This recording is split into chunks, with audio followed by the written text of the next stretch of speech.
This is a video about wealth inequality in America. And there's a couple of points I want to make about it. One, if you're listening and not watching, it's easier if you're watching because there's a bunch of very good graphics that illustrate it visually. That being said, I think you can still pick up on it just listening to it. The other thing is this is about wealth inequality. It's something I kind of hammer on again and again.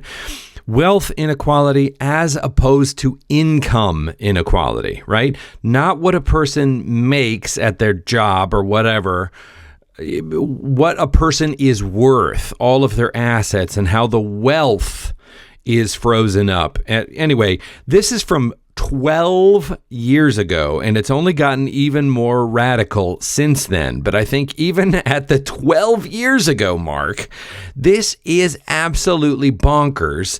And it's at the heart of all of these videos about Bernie, whatever. This is at the very heart of the problem, right? Trump is just kind of one of the symptoms, but in Musk and everybody else and Ramaswamy and the other billionaires involved here, it really all comes down to this. So take a listen. There's a chart I saw recently that I can't get out of my head. A Harvard business professor and economist asked more than 5,000 Americans how they thought wealth was distributed in the United States. This is what they said they thought it was. Dividing the country into 5 rough groups of the top, bottom, and middle 3 20% groups, they asked people how they thought the wealth in this country was divided. Then he asked them what they thought was the ideal distribution. And 92%, that's at least 9 out of 10 of them, said it should be more like this. In other words, more equitable than they think it is. Now that fact is telling, admittedly, the notion that most Americans know that the system is already skewed unfairly. But what's most interesting to me is the reality compared to our perception. The ideal is as far removed from our perception of reality as the actual distribution is from what we think exists in this country. So ignore the ideal for a moment. Here's what we think it is again. And here is the actual distribution. Shockingly skewed. Not only do the bottom 20% and the next 20%, the bottom 40% of Americans barely have any of the wealth. I mean, it's hard to even see them on the chart. But the top 1% has more of the country's wealth than 9 out of 10 Americans believe the entire top 20% should have. And again, I want to remind you, these numbers and this data is from 12 years ago. Mind-blowing. But let's look at it another way, because I find this chart kind of difficult to wrap my head around. Instead, let's reduce the 311 million Americans to just a representative 100 people. Make it simple.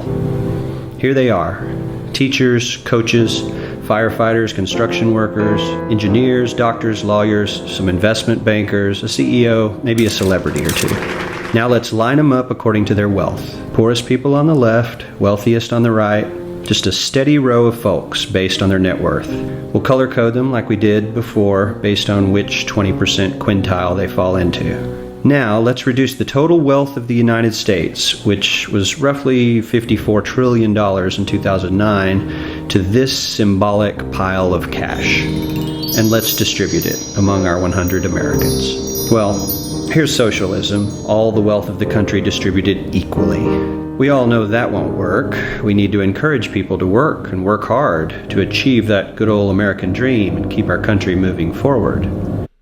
There's just a note of sarcasm in his voice. I think actually we kind of do agree that this on paper socialism isn't viable. We've seen it fail in other places like Russia, for example, China. But we're a capitalist society, right? So I understand that. And Bernie isn't even advocating for this, despite the fact that he calls himself a democratic socialism. But it's a starting point for this video. So here's that ideal we asked everyone about. Something like this curve. This isn't too bad. We've got some incentive, as the wealthiest folks are now about 10 to 20 times better off than the poorest Americans. But hey, even the poor folks aren't actually poor, since the poverty line has stayed almost entirely off the chart. We have a super healthy middle class with a smooth transition into wealth. And yes, Republicans and Democrats alike chose this curve. 9 out of 10 people, 92%, said this was a nice, ideal distribution of America's wealth. But let's move on. This is what people think America's wealth distribution actually looks like. Not as equitable, clearly, but for me, even this still looks pretty great. Yes, the poorest 20 to 30% are starting to suffer quite a lot compared to the ideal, and the middle class is certainly struggling more than they were, while the rich and wealthy are making roughly 100 times that of the poorest Americans, and about 10 times that of the still healthy middle class. Sadly, this isn't even close to the reality. Here is the actual distribution of wealth in America. The poorest Americans don't even register. They're down to pocket change, and the middle class is barely distinguishable from the poor. In fact, even the rich between the top 10 and 20 percentile are worse off. Only the top 10% are better off. And how much better off? So much better off that the top 2 to 5% are actually off the chart at this scale. And the top 1%, this guy, well, his stack of money stretches 10 times higher than we can show.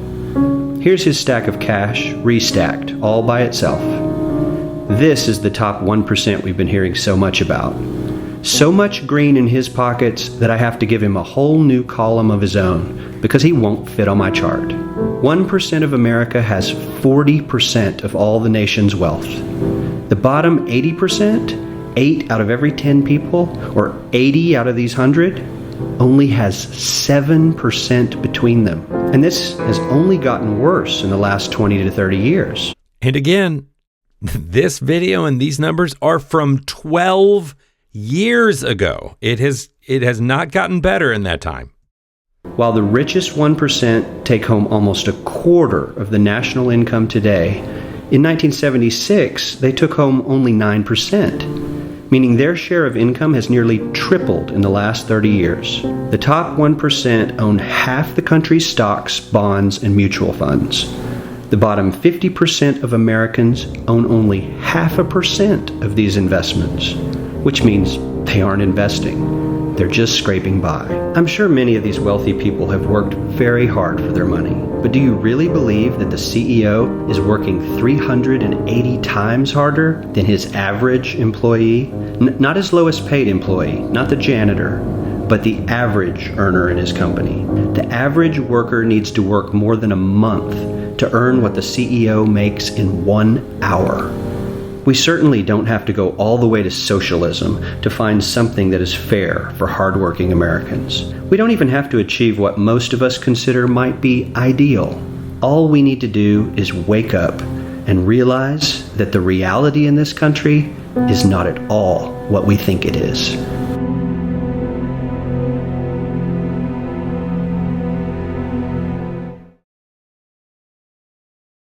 I mean, I keep coming back to this in my mind. I have conversations with more right-minded friends, and they get all in a kerfluffle about the government coming to take their money. And I just think that that's the result of, spin. That the right has been doing these scare tactics, these divide and conquer tactics and mind games to keep us arguing amongst ourselves over kind of, social issues and kind of culture war issues about trans kids. And I just did another video, toilets in Africa being part of the government budget. It's all to distract from this, right? And you don't have to, it doesn't have to be either healthy capitalism and get into a mind frame where the 50s and 60s, where America was economically great again with a thriving middle class. Minor adjustments. Again, this video is from 12 years ago, and it's gotten even more bonkers. The fact that we have a guy like Elon Musk commanding as much wealth.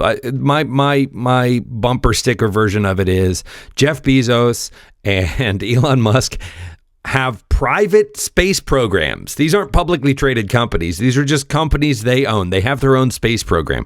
That's insane. And when you see it visually like this, on its face, it's unhealthy for the country. So even moderate adjustments to this could start to make things better again and solve some of the economic problems that we're facing. But we've just elected a guy who is literally appointing the oligarchs to the government. And I personally think it's going to be bad. I think it's just going to get worse real fast. But I want to know what you think in the comments.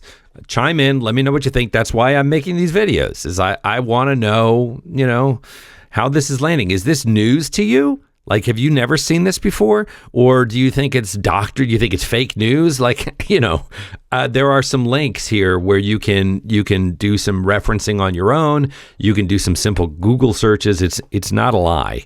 And again, this data is 12 years old, right?